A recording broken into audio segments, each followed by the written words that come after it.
This is the Awful Announcing Podcast. Here's your host, Brandon Contes.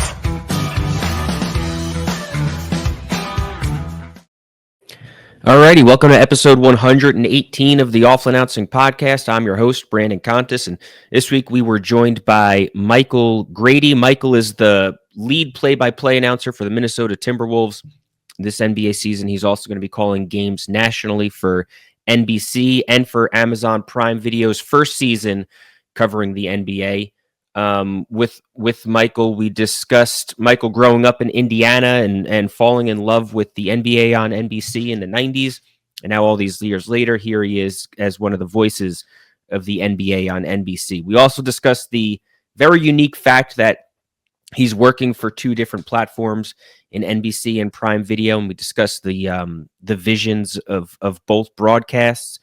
We talked about Michael's relationship with Alex Rodriguez and how Alex is actually one who helped bring him to Minnesota as the voice of the Timberwolves. And Michael also discussed calling WNBA games and how much the WNBA has meant to him in his career. It was a fun conversation with somebody who was about to be one of the busiest announcers in the NBA this season with 3 different jobs. But Michael gave us a lot of great insight and stories. So please make sure you rate and subscribe to this podcast. Make sure you also subscribe to Awful Announcing's YouTube page and enjoy this week's episode of the Awful Announcing Podcast with guest Michael Grady. All right. He is the voice of the Minnesota Timberwolves. He just finished up another season as the voice of the New York Liberty. He'll also be calling games for the NBA on NBC and the NBA on Prime this season. He is Michael Grady. Michael, thanks so much for joining us on the Awful Announcing Podcast today. So you have the T-Wolves, now you have the NBC gig and Prime Video. Why did you decide to just stop at 3 jobs this season? I think I would have to clone myself in order to add some more. I would if I could, but yeah, it would take some scientific developments. But no, I'm excited. I'm excited about this upcoming season, and it's a dream, being a long-time NBA fan, long-time hoops fan. So I can't wait to get started. And good to be on with you, Brandon. Of course.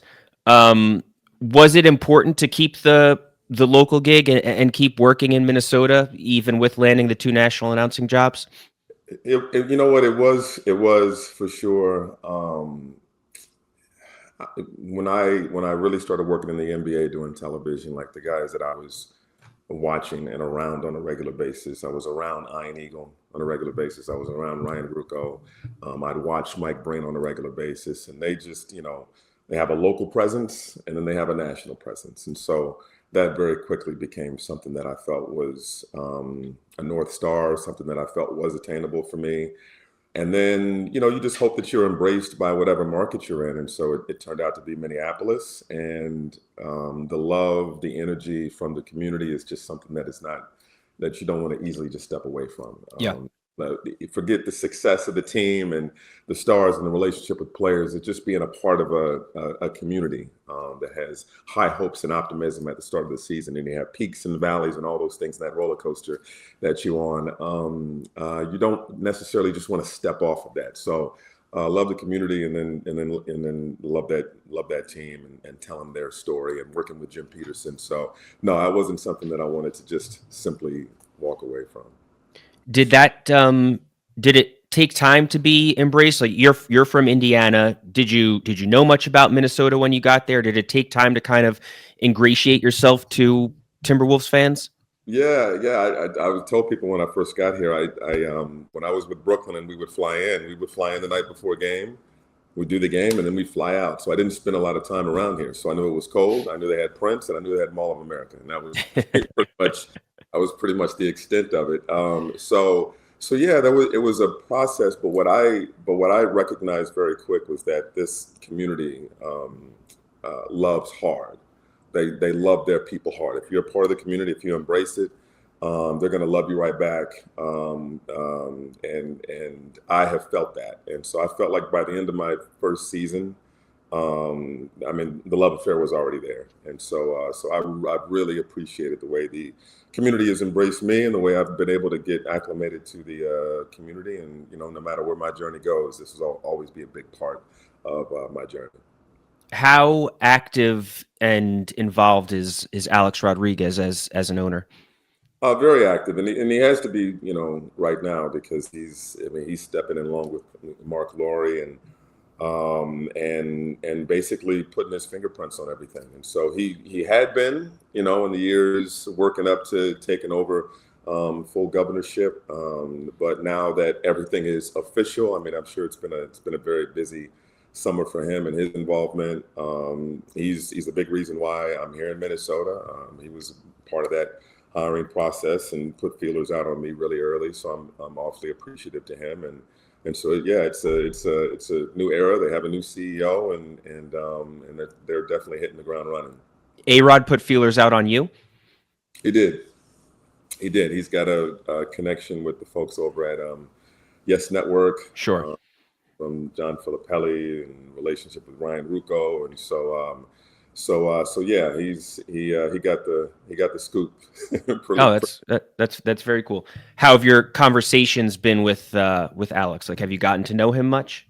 Yeah, it's definitely gotten to know him over the years, and really appreciative of that relationship, and very thankful that, especially with this opportunity coming up, it's especially when you're still under contract, to go to Alex and say, hey, I have this life-changing opportunity. Is it okay if I significantly reduce my number of games? But I just really appreciate his grace and understanding with that, and we definitely communicate. His education of basketball and his understanding of basketball has grown immensely over the time since he stepped into the governorship, and he's eager to continue to learn.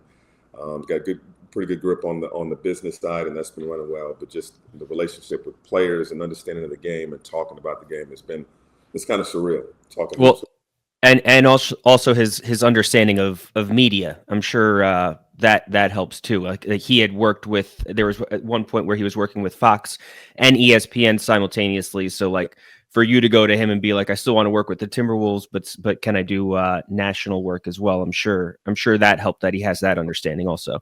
100% helps smooth that out too. So yeah. So no, that was extremely helpful in this process of getting this ball rolling and trying to organize what this upcoming season is going to look like.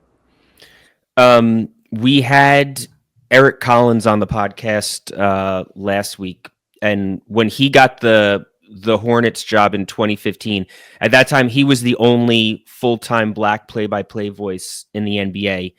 10 years later, there's now three, with Eric still being one, obviously, Mark Jones in Sacramento, and then yourself.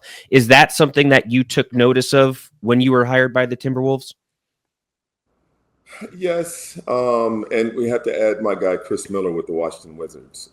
So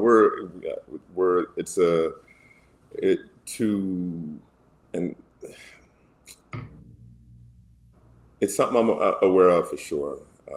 And I want to be, as many people have for me, I want to inspire that next generation of broadcasters and those who are coming up and fighting and trying to get their way into the business, whatever the sport may be, to be storytellers in this game.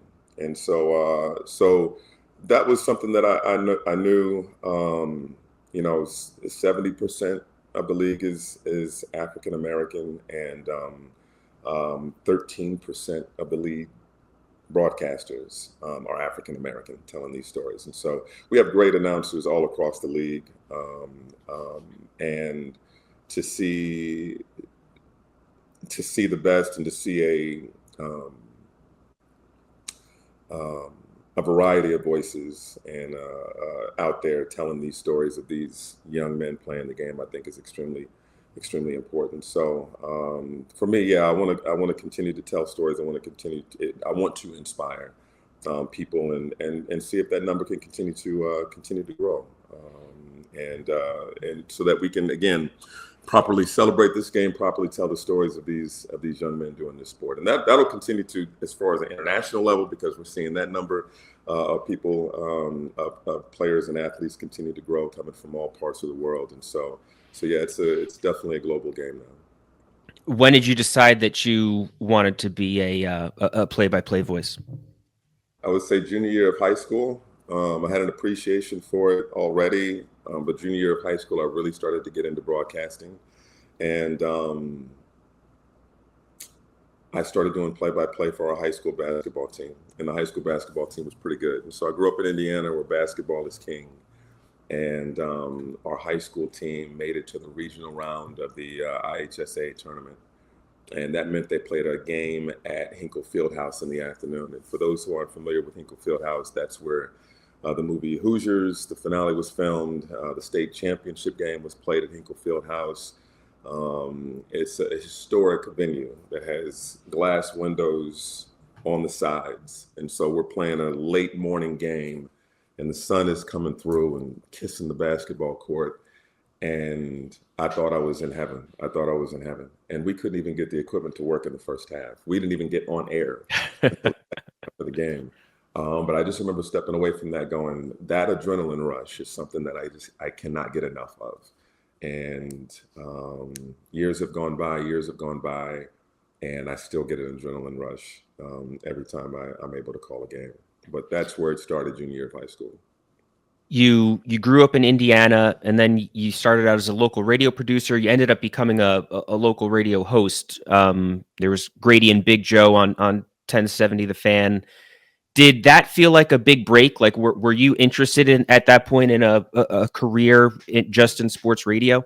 Yeah, it's funny when you start off in this business. The first thing you're told when you say, I want to be a broadcaster, I want to be, whether it's whatever it is, radio, television, whatever, especially in Indianapolis, they'll say, you're not going to make a lot of money.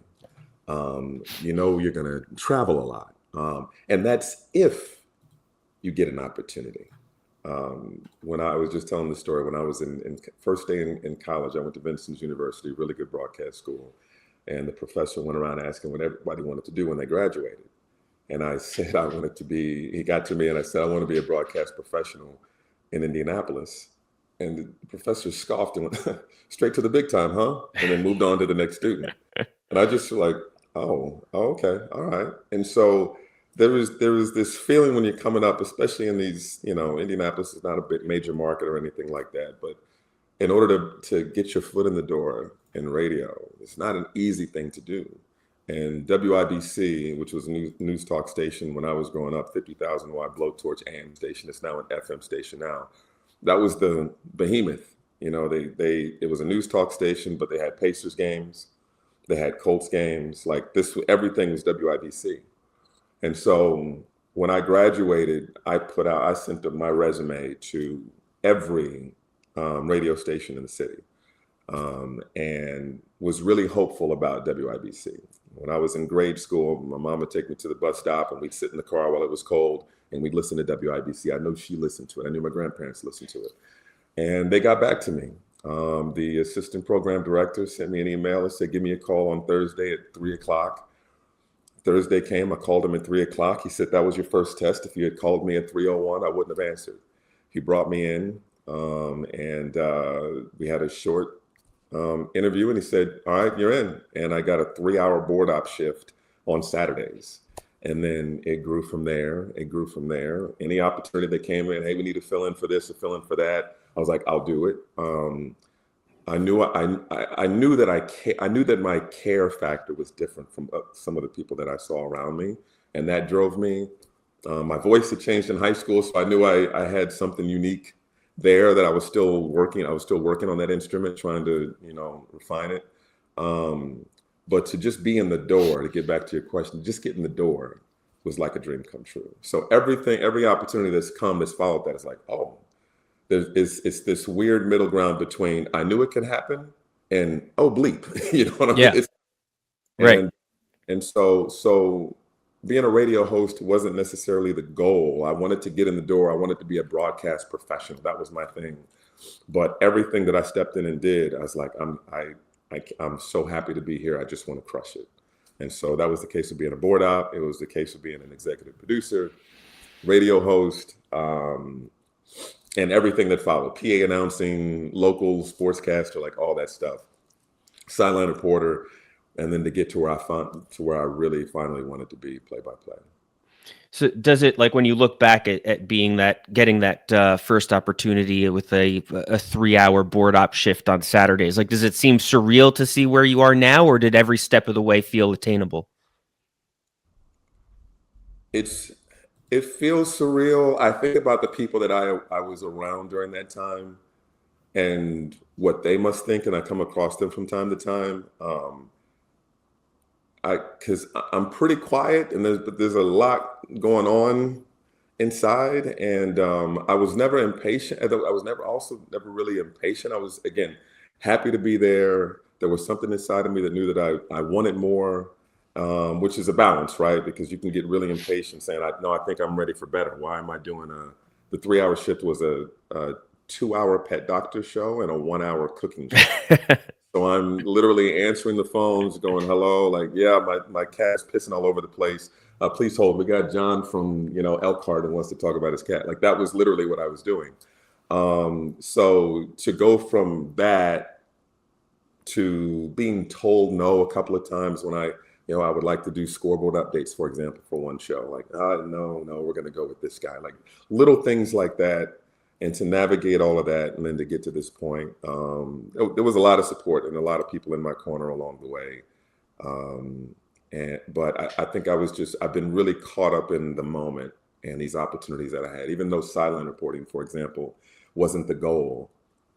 I mean, I was talking to Kyrie Irving and Kevin Durant, after Yeah. winning.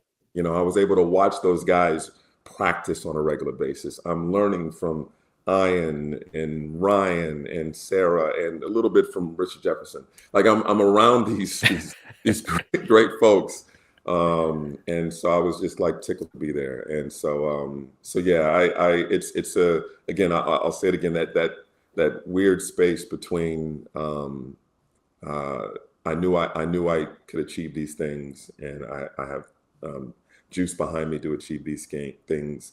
And then, oh my gosh, this is really happening. How was that time with the Brooklyn Nets? Like, how did you get to know Ian Eagle much? Yeah, Ian is the reason that we wouldn't be having this conversation if it wasn't for Ian and the things that I've been able to learn from him. And that time, when I was in Indiana, again, when I left Indiana, I was hosting that midday show. I was a PA announcer for the Pacers, during some great years with Paul George and those guys getting to back-to-back conference finals. So I was PA announcer, and then I was also the sports anchor for the local ABC affiliate. So I was doing those three things. I'm homegrown, and I'm doing pretty much everything under the sun. And then I got an agent, and then we started putting feelers out, and then this opportunity with Brooklyn came. And I felt like this connection with New York, whether through music, film, whatever it may be. I just kind of drawn to New York, especially Brooklyn.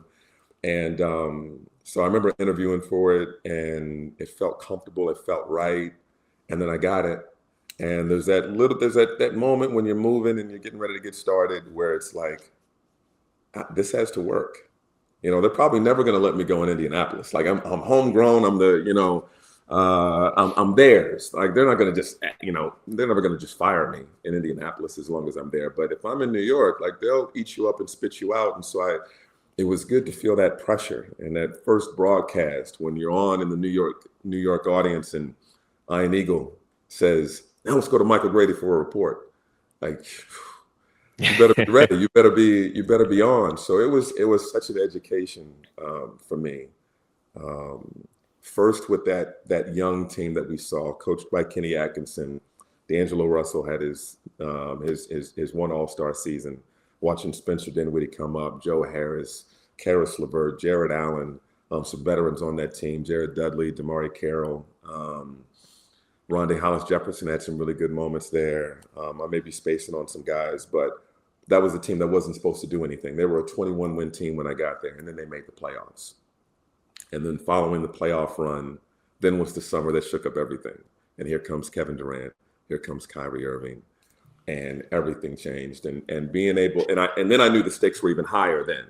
I knew there was going to be a lot more eyeballs. Yep. And so I'd say one of the biggest gifts that I've had over the course of my career was being able to, I alluded to already, but being able to watch Kyrie Irving and Kevin Durant practice. and the way that they practice, their approach to practice, the way they went 100% every rep to fine tune their craft, like that was just another lesson for me in terms of my own craft and how to approach everything. So seeing what they did on game days was incredible, and was a part of some amazing games during their time there. But watching them in practice was tremendous. But Ryan was extremely helpful. Ian continued to give me advice and continues to give me advice. And even when I was thinking about mulling over the Minnesota opportunity, and I talked to him, and he said, because I was on the fence, I wasn't quite sure, because I felt like other jobs would be opening, and it's like, is Minnesota the best spot? And he said, you have to take it. And he said, if national folks are looking at you, and the only thing that's keeping you from getting one of those national jobs is reps.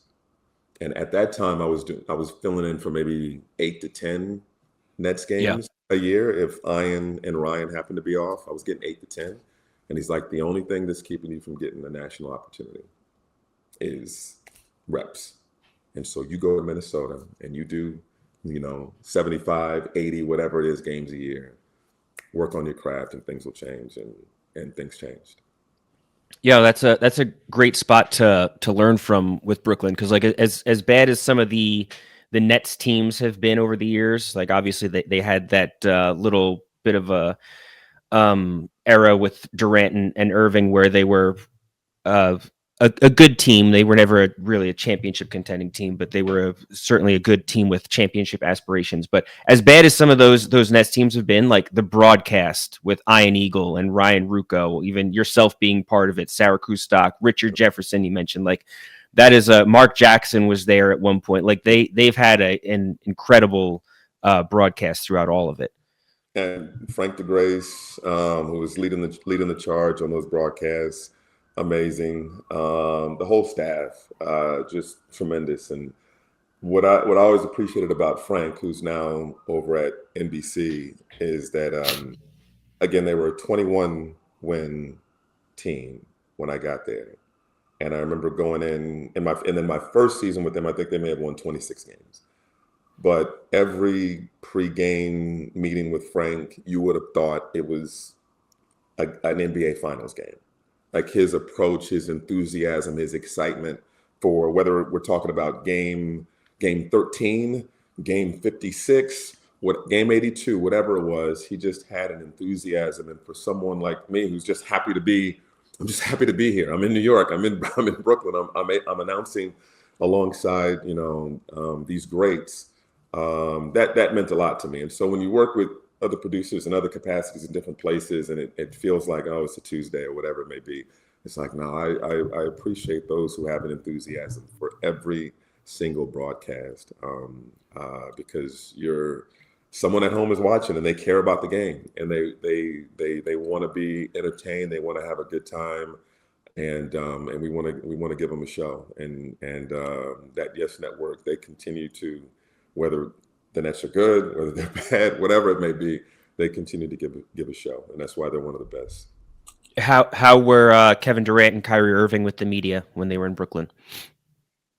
Those guys are smart guys, so they can tell if you're tapped in or if you're not tapped in, and so yeah, I'm sure there were plenty of prickly moments for sure, and obviously Kyrie Irving's time there was well chronicled with all the stuff there, but I had a good relationship with those guys, which I appreciated and continues to mean a lot to me. And same thing with James Harden. James Harden was there for a short amount of time.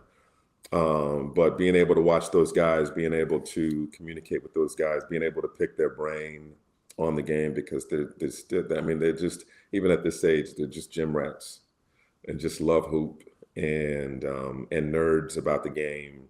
And look, I can't, I'm just a broadcaster, but I just really am passionate and love the game. And so to be able to be around those guys, talk the game and that type of stuff. And then, I grew up a big fan of Ahmad Rashad. Like I grew up, I wanted to be a combination of Ahmad Rashad and Bob Costas. That was my thing. And I just really loved how Ahmad was able to bring things out of guys. And he had a leg up because he was a former athlete himself, so he knew Yeah. what guys cared about. But I just really appreciated his charisma and where he was able to bring things out of guys. And so that was always, I could never be as good as Ahmad, but I just wanted to try to, be able to establish a connection so I can bring things out, because I always think about that kid at home who idolizes these guys. And if you can strike a balance between adding to the mystique, contributing to the mystique, because these guys do incredible things on the basketball court, but also humanizing them. I think that's the sweet spot in terms of what you want to communicate and get to the audience when you're interviewing guys like that. So it was a fun challenge, and it was fun being able to talk to those guys. And I would say that about a number of guys. So whether we're talking about Kevin Durant or even a Jared Allen and getting it done. So, do you ever start to develop friendships with players? I would say I'm friendly with a lot of guys for sure. I think you 100% establish bonds. Maybe not in a sense, especially during the NBA season where you're kicking it. Yeah. I'm not invited to a team like a players only dinner or anything like that. I think you want to keep a healthy amount of space for sure. But I think the main thing that you're looking for whether it's a sideline reporter or play-by-play in my role now, is just establishing trust, and whatever that looks like. And that's respecting boundaries, and just I think navigating that relationship is really huge for a sideline reporter, because again, at the end of the day, your goal is just if you can get something out of the player that educates and entertains the audience and lets them see a different side of these guys, then it's a win. It's a huge win. So yeah, I especially being on the road and being able to see these guys and understanding what life is like. I remember when I was a radio host in Indianapolis, and I wasn't traveling with the team. I wasn't on the team playing anything like that. I was just a radio host, and I would see games with the Pacers, and I would go on the radio show, and I would rip them if they lost to a team that they should have beaten. I don't care if it was the second half of a back-to-back, whatever it was. And I can't believe these guys lost. And you're trying to be not quite a shock jock, but you're just trying to rip into the guys a little bit, generate some phone calls on the radio. I can't believe they lost to whatever team. And then my first year traveling with the Nets and started having back-to-backs, and I'm on the team playing, I'm going to the hotel, all this other type of stuff. I went, oh my God. Okay, no. This is different. I was out of pocket before. There's a human side to this, and there's life to this as well. I was just announcing. I wasn't even working out. I'm just calling the games, and I'm like, I'm tired. And so you add on wives, girlfriends, kids, the travel, the workouts, the practices, all that type of stuff. It's an 82 game long marathon with all kind of emotional peaks and valleys, and that's just life. So I think understanding that has definitely, and understanding that quickly, helped along the way. Growing up watching the 90s era basketball, and you said being a fan of Ahmad Rashad and Bob Costas, watching the NBA on NBC, how cool is it now to be part of that brand as it makes a comeback? I don't know that it's fully sunk in yet. I will say that when I have my first opportunity going to commercial break and say, you're watching the NBA on NBC, or my first time saying that, I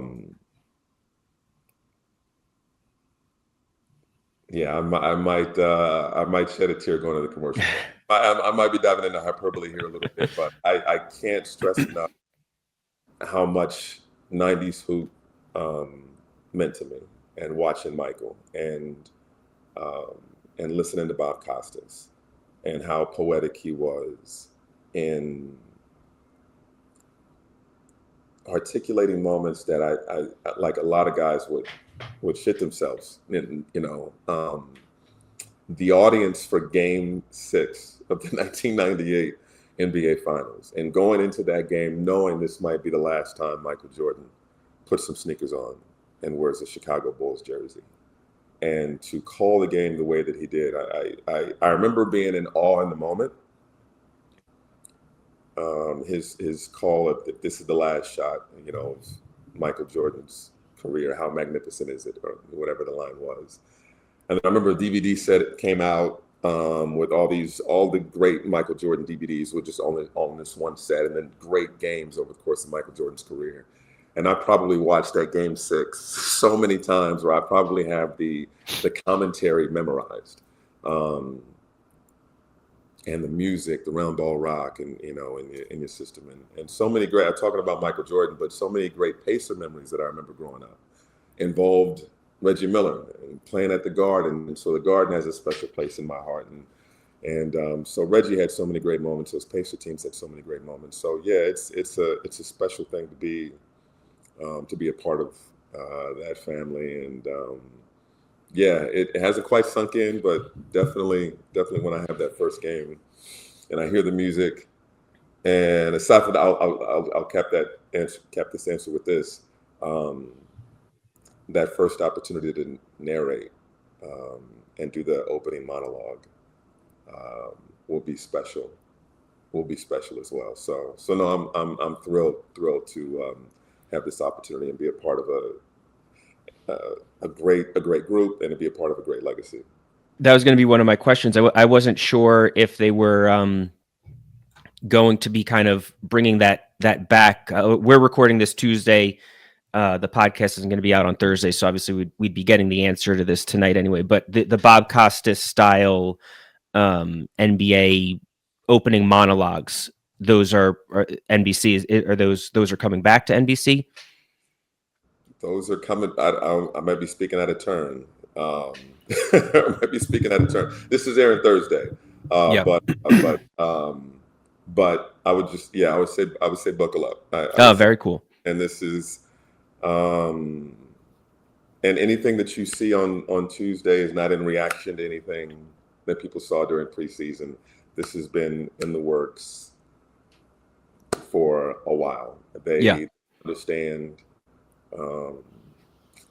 what connected, what people gravitated towards, what they loved about that era, and I think folks are going to have a very fun ride over the course of the season with the games on NBC and Peacock. Have you spoken to Bob Costas at all about the NBA on NBC? I have not. That's he's one of my personal goats that I haven't had the privilege to speak to just yet, and I look forward to look forward to getting that opportunity at some point down the road. Same thing with Ahmad Rashad, and even it's just a simple thank you, because again, I feel like those two are a big reason why I'm here. I've got a number of other guys that I have had the privilege to talk to who have really inspired me over the years. Bob is just how polished he was, and how he was able to put, articulate and put these massive moments in real time, in historical perspective, in such a poetic way. And his way with words, I just really connected with that. And so no, haven't had the opportunity, but obviously would love to. So you have the sort of nostalgia of the NBA on NBC, and then the NBA on Prime, which is trying to make its mark for the first time. When you talk to both and you have meetings with both, do they seem like they are they different visions? It's not different visions. They have different foundations, but not different visions. I think one thing that folks have been hearing a lot of is celebrating and educating on the game, and I feel like that's a space that gets me excited about the game, because I've loved the game for a very long time, and so the energy behind celebrating the game is something that I think we're all really, really excited about. And criticism is warranted at times, but you just don't want to lean on that as a crutch. And what I mean by that is, if a guy is having an off game, then certainly he deserves some criticism for, okay, he's got to, step it up or whatever it may be. But why is he having an off game? That's an opportunity to celebrate what the defense is doing, or that individual defender that's slowing down a star player, or whatever it may be. There are so many teams around the league who are going to get more love this season with the fact that there's national games every single night. Your top two teams with the stars are obviously going to get a number of games, but I'm excited about some of the other teams that are, whether it's Orlando or Atlanta or the teams like that are going to get, opportunity to shine. So celebrating the game, spreading the love of the game, educating people on the game. I think both sides have a lot of energy behind that. And you look at the talent group, whether we're talking, NBC with Reggie and Jamal and Grant Hill and Austin Rivers, Robbie Hummel, like Scalabrini's over there. You got Tracy McGrady, Carmelo, the Vince. They're just Maria Taylor. Like it's an amazing group. And then of course on the Prime side with Blake, Dirk, Steve Nash, Stan Van Gundy. You got Brent Barry, Jim Jackson doing games, Dwayne Wade, Candace Parker. Our sideline reporters on both sides are amazing. Like there's just so many talented people, and I've been to seminars for both, and the energy to get this product out is through the roof. And so the energy is very similar. It's just the foundations are different, where NBC has a structure that's been in place for a long time, and then leaning on nostalgia, where Prime is something new, it's something fresh. It's the start of a new legacy. And I love the Common, put together along with other folks, put together the new music that's going to be connected and attached to the NBA on Prime name. That's going to be incredible. And Ian Eagle and Kevin Harlan, like these two guys have been, they're just synonymous with NBA basketball and elite game calling. Again, football, whatever it may be, college basketball, whatever it may be. So the best of the best on both sides. And I think it's going to be tremendous. How different is it going to feel calling a game on NBC versus calling a game on Prime? Like, are you concerned about accidentally saying Prime while you're on NBC, or accidentally saying NBC while you're on Prime, and kind of like forgetting where you are on what day? No, and I know people are might be waiting for that, and that gives me extra motivation to accept that challenge. You're gonna be waiting a long time. No, I think things. No, I'm gonna be locked in that regard, and make sure that I have a big nameplate on my monitor. Let me know. No, that's not gonna be difficult at all. There's just a different. I don't know. You just feel a different energy when you're in a different, space, and who you're working with, and whatever it may be, and the people that are around you. So it'll be, NBC Peacock games at the beginning of the week, Prime games are at the end of the week. I'll be working with a variety of people on both sides. Peacock games are going to be really unique because I'll be doing a number of the on the bench games. Okay. Have its own branding as far as Peacock is concerned. Prime, the music, all that has its own energy. So that won't be too difficult at all. But it's just I just feel for the fan, this is just something to get excited about, because there's no egos involved. It's about how can we better serve the fan to celebrate this game. How did you end up landing the jobs at both? Like did they know you were in talks with both the whole time? It's kind of unprecedented. Like there weren't announcers calling games for TNT and ESPN, so to have a play-by-play voice for both is unique. Yeah, it might. I think it might not be as uncommon in the future. Although we'll see how my situation goes, and they may go, okay, we're never doing this again. But I feel awfully fortunate. I signed a 1-year deal a year ago with ESPN, knowing that free agency period for announcers would be coming in spring of 25, and just if things worked out with ESPN, it'd be great. But if not, I would be excited about any of the partners. My whole thing was, if I can get one, I'll be happy. ESPN was great. I mean, they, along with Turner helped put a stamp on me as, hey, this is one of the next guys. Turner first with getting me an NBA TV. I had a TNT game a few years ago, and then ESPN actually giving me a contract last year. Awfully appreciative. ESPN has a reduced number of games, and they have a terrific roster of their top 4 announcers already, with the great Mike Breen and Mark Jones, Ryan Ruocco, and Dave Pash. And so with them getting a reduced number of games, I wouldn't have a ton of opportunities there. And so, I was, talked to Prime, had amazing conversations. Then later talked to NBC. Those conversations were amazing, and they lean into the nostalgia with that conversation, and which was great. And so I was in the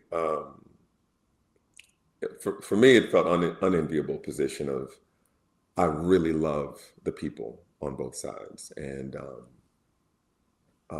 excited about the opportunity to choose one, but having to tell someone no, like, that didn't feel great. And so you do your whole negotiating thing and try to, best offer, all that type of stuff. And I just remember my agent giving me a call after a few months and said, "You're not going to believe this." And anytime your agent is telling you you're not going to believe this, you probably should sit down. And so I just think it's the nature of it. Just worked out because of the nature of how this schedule is going to work out, and the fact that NBC Peacock games are at the beginning of the week and Amazon games are at the end of the week. If it was a partnership of ESPN and Prime, or ESPN and NBC, it might not have worked because ESPN games are on Wednesday, and if I have a Tuesday game and then go to do it, probably wouldn't work. But the fact that there's space in between, both sides had a conversation and said, let's just let them do both. And so incredibly appreciative of that. I didn't have to tell someone no. And as someone who, grew up with a deep passion of this game and loving this game and being, trying to learn as much as I can, and continue to learn as much as I can about this game, and trying to share that passion, and constantly thinking about the young, the 10-year-old, the 8-year-old who just loves the game and adores these players. And like that's who I think about when I call a basketball game. That's the stuff that just makes me, pinch myself and just be feeling very fortunate to be a part of this NBA family. And again, and that's again, while I'm in that space of, I knew I could do this, but oh my God, both, like, no, it's again, it still hasn't quite sunk in. Once we get a few weeks into the season and we start moving, I'll be locked in game mode, but it'll start to feel a little bit more real once the games start rolling. Yeah, very cool. You mentioned the on the bench broadcasts. Is that something that how do you feel about doing that? Working with 2 analysts but not having them right next to you? Yeah, I mean, my initial feeling is that I want to have my guys next to me. I want to, we can easily communicate. You can rib each other, all that type of stuff. But we did a test run in July during Summer League, and I had not worked with Austin Rivers or Robbie Hummel before. Noah Eagle was there as well, and he did the first half, and I did the second half, and I was really pleasantly surprised with just how good it felt. And I'm still able to make eye contact with the guys, and they're given a very unique perspective, which I think the fans will be really interested in, and focusing on just one team. And it flowed really well, and it'll be a process, over the course, and then getting that rhythm and timing and all that type of stuff. So it'll be a process, but it felt good. It felt good, and Austin is, he eats, sleeps, breathes the game. Strong opinions, entertaining. Robbie entertaining as well. Super polished, and I think folks are going to really enjoy these broadcasts. I can't wait to work with those guys. So I'm definitely going to do a handful of those games with them, and I think it's unique. I think it's great to try something new. And these NBA national broadcasts have been on for a very long time. And when's the last time that we saw something fresh, different? And whether it works or not, just to try something, to say, let's give this a look and see what this is like, and put a guy as close to the bench as possible to focus on that one team. It's going to be appointment television for sure. Does it seem, is it harder to build chemistry that way, or does it even seem like, is there more of a risk of talking over each other just because you're not sitting next to each other and knowing like who wants to talk next?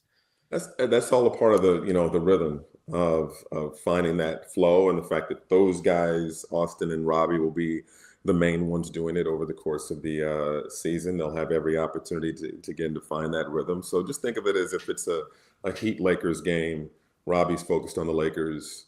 Austin is focused on the Heat. If the Lakers get a hoop, Robbie will more than likely jump in and give a quick breakdown or his thoughts on that offensive basket. Miami scores, it'll go that way. Now, again, as it continues to flow from there, if Austin wants to jump in because it's something he saw defensively, he'll just jump in. But it'll be interesting, and I think the audience will get acclimated to it really quickly and understanding that even if you step on toes here or there, like it's for a good cause. Austin is seeing something too defensively on his guys, and he wants to jump in. So I think folks will forgive any of that, especially early on as we get a rhythm with it. But I think the essence of what we want to get out there is because especially, there's times where folks watch a game and it's like they're only talking about this one team. They're only talking about they're not talking about the other guys. We have built-in balance with this new format that I think will be really compelling. Yeah, no, that's certainly. You see that happening with the Lakers a lot. Every time there's a Lakers game, no matter who they're playing against, the other team just doesn't get the fair balance on the broadcast. So you guys could bring that a little bit. You're also going to be calling WNBA games for Prime next season, correct? Yes, yeah, Prime and probably NBC too.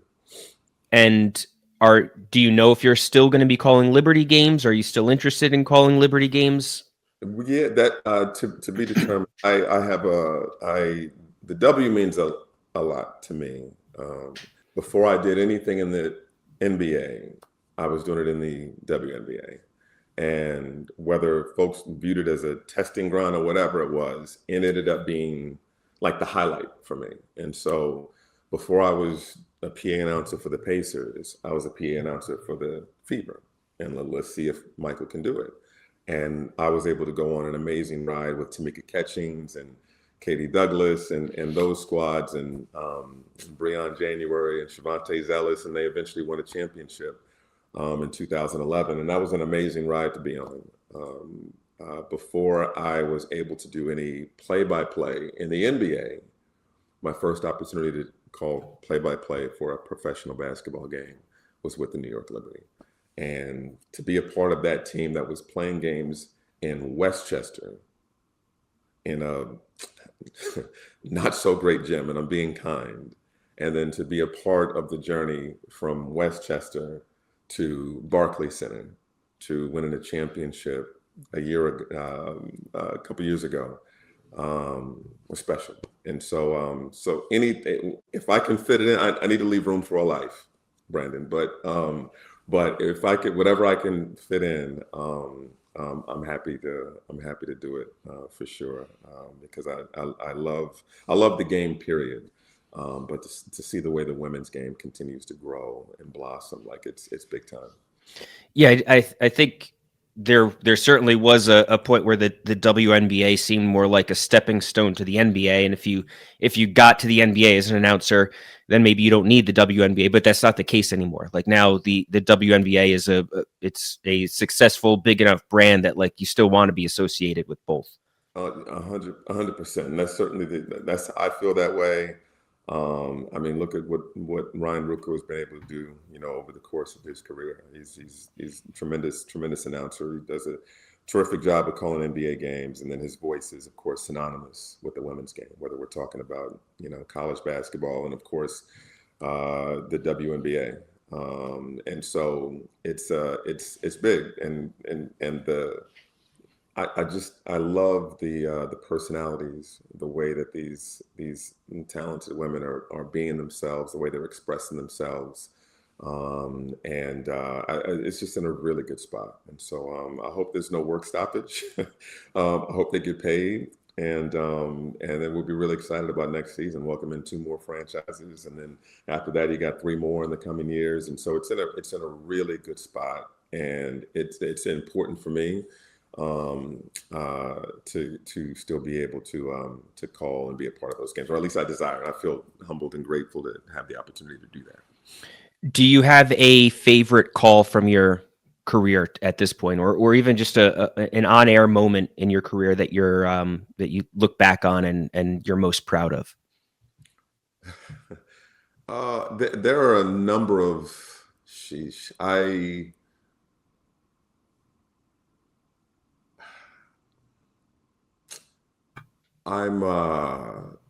There are some games. I'll start really quick with in Brooklyn. My last year in Brooklyn. Again, I'm primarily a sideline reporter, but I filled in on 8 games, and I was doing like maybe one NBA TV game a month and getting my feet. Well, I got to give a shout out to Brian Anderson, who played a big role in me being able to get over at NBA TV. He told me that he had a conversation with the Turner folks and said, if you're looking for play-by-play guys for NBA TV, you should look at whoever's hungry as far as sideline reporters around the league. And then sure enough, they reached out to me. They could have brought me in as a sideline reporter, but they brought me in as a play-by-play guy. And that definitely helped cement me as, oh, okay, he's a play-by-play voice. And so I was doing a little bit of that, but I was doing 8 Nets games. And one of those games was a 60-point Kyrie Irving game. I had a 51-point Kevin Durant game.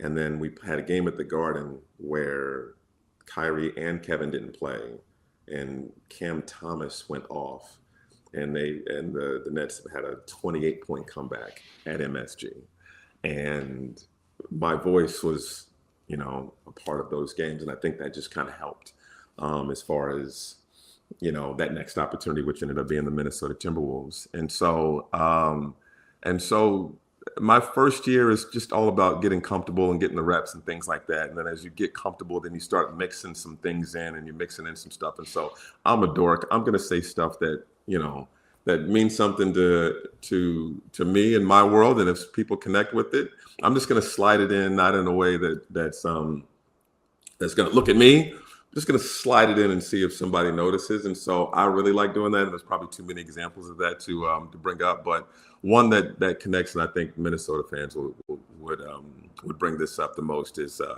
Prince is obviously big here, and they're bringing back the Prince jerseys this upcoming season for the Timberwolves. And my first year here, Taurean Prince was on the roster, and so I figured at some point I wanted to do something.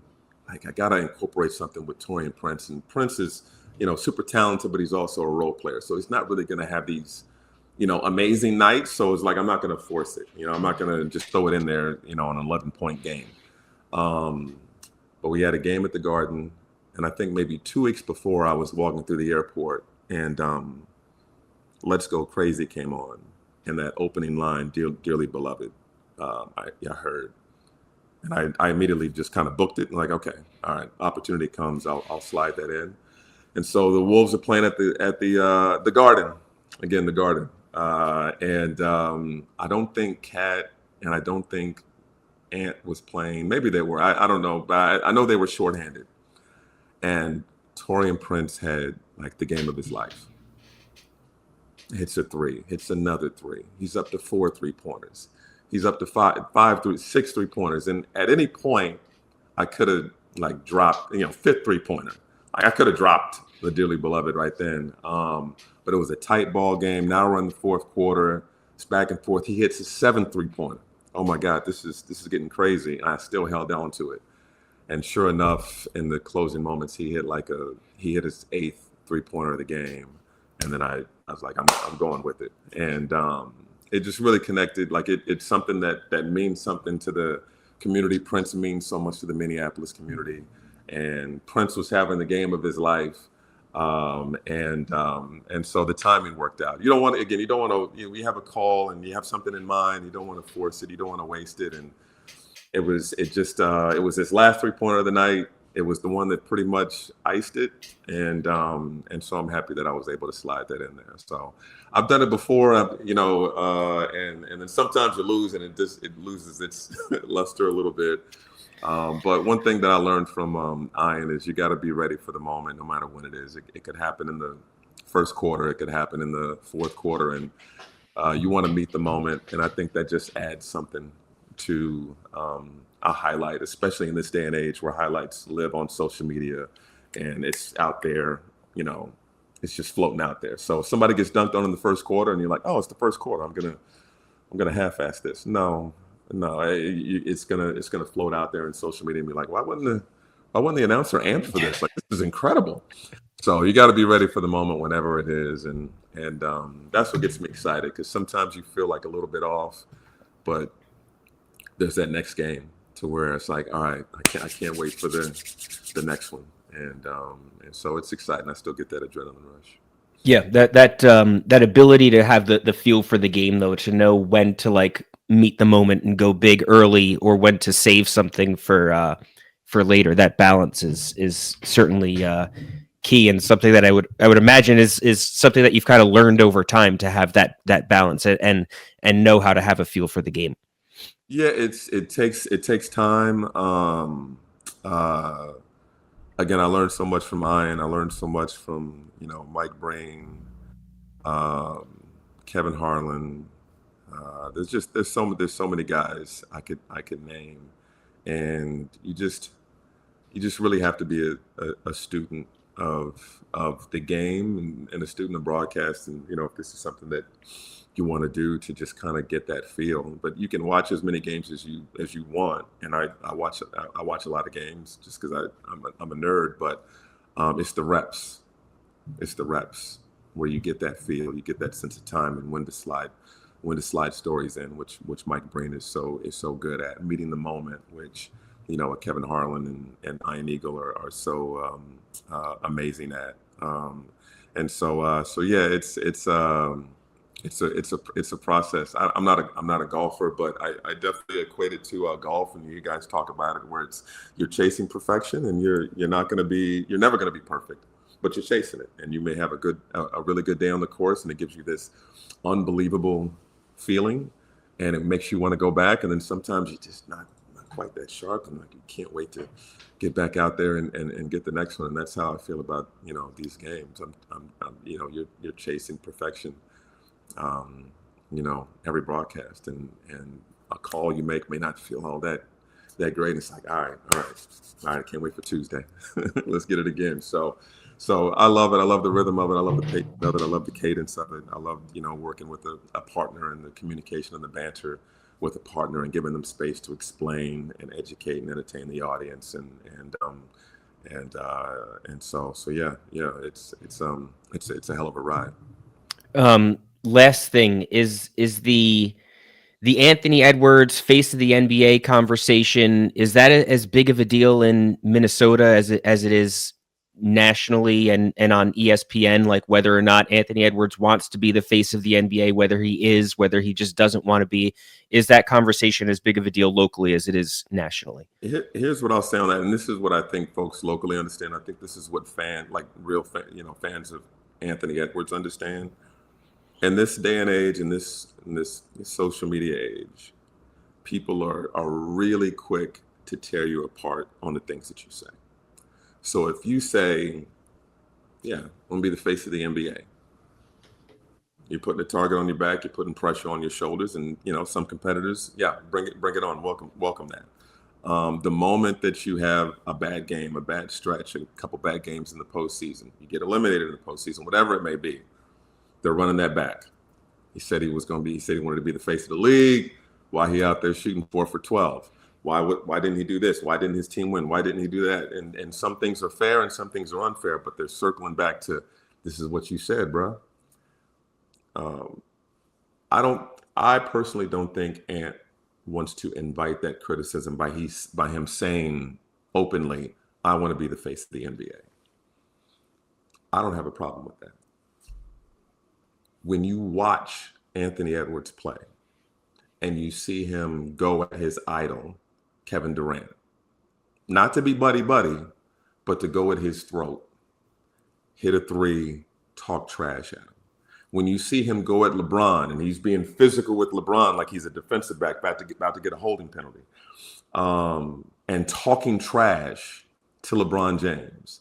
When you see him going at anybody, when you see him trying to dunk on somebody, when you see him spending off season as a guy who is an athletic dunk on your mama player, when you see him spending off season working on his 3-point shot, and then in that next season lead the league in 3-pointers made, everything about his approach to his work and practice in the off season, everything about his approach and his attitude in games and his competitive energy and his fiery nature tells me he wants to be the face of the NBA. So the fact that he's not saying it in an interview with whatever interviewer, that's not, to me, that's not what I necessarily care about. How are you competing? How are you working on your game to get better? And if he eventually wins a championship and brings a title to Minnesota, if he wins an MVP award and all those types of things, guess what? You're the face of the NBA. So I think he's got his own branding. I think he has his own understanding of what he wants to be and how he wants to be appreciated in this game and respected. And he wants to be, the best. I mean, he went into the Olympics saying that, no, I'm the go-to guy, so whether he's ready for that or whatever, it's immaterial. It's the fact that, look, he believes he can play with anybody in this league, and he prepares and he competes that way. And he's going to have hiccups. And again, back-to-back Western Conference Finals. He's lost to Luka when he was in Dallas. He lost to Shea a season ago. But he put in a lot of work this offseason to try to get over that hump. And we'll see if they do it or not. But I think I judge him on the work that he puts in. And to me, that says, I want to not be the face of the league. I want to dominate this league. Michael, you were great. Enjoy the NBA season, and thank you so much for coming on the podcast today. Anytime. I appreciate you, Brandon. That is Michael Grady. I'm Brandon Contes. This is the Awful Announcing Podcast. Please rate and subscribe to this podcast. Please also subscribe to Awful Announcing's YouTube page. But regardless of how you consume Awful Announcing and the Awful Announcing Podcast, thanks for listening and be good. Thanks for listening to the Awful Announcing Podcast. For the latest news spanning the sports media landscape and more, check out awfulannouncing.com and follow us at Awful Announcing.